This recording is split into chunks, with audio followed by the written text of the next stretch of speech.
کسی بلوچ نے پنجابی کو نہیں، دہشت گردوں نے پاکستانیوں کو مارا ہے۔ وزیر اعلیٰ بلوچستان سرفراز بگٹی نے صوبے میں امن و امان کے لیے چیک پوسٹیں دوبارہ قائم کرنے کا اعلان کر دیا۔ کوئٹہ میں پریس کانفرنس کرتے ہوئے کہا، اب کسی پروپیگنڈے میں نہیں آئیں گے۔ کسی بلوچ نے کسی پنجابی کو نہیں مارا ہے، یہ دہشت گردوں نے پاکستانی شہید کیے ہیں۔ دہشت گرد کی نہ کوئی قوم ہے اور نہ دہشت گرد کا کوئی قبیلہ ہے۔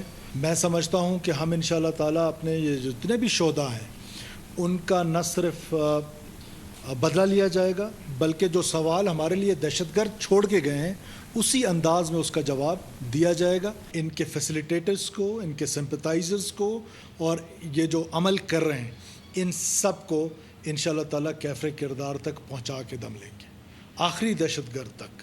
اسٹیٹ اپنی ریٹ قائم کرے گی، حکومت اپنی ریٹ قائم کرے گی، اور یہ ریاست کے خلاف ہتھیار اٹھا لینا اور پھر آپ کی یہ خام خیالی کہ آپ خدا نخواستہ پاکستان کو توڑنے میں کامیاب ہوں گے، سوال ہی نہیں پیدا ہوتا ہے کہ وائلنس کے ذریعے آپ کے نظریے کو مسلط کرنے دیا جائے۔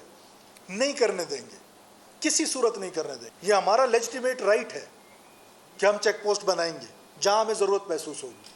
ہم لوگوں کی حفاظت کے لیے چیک پوسٹ بنا کے چیکنگز کریں گے۔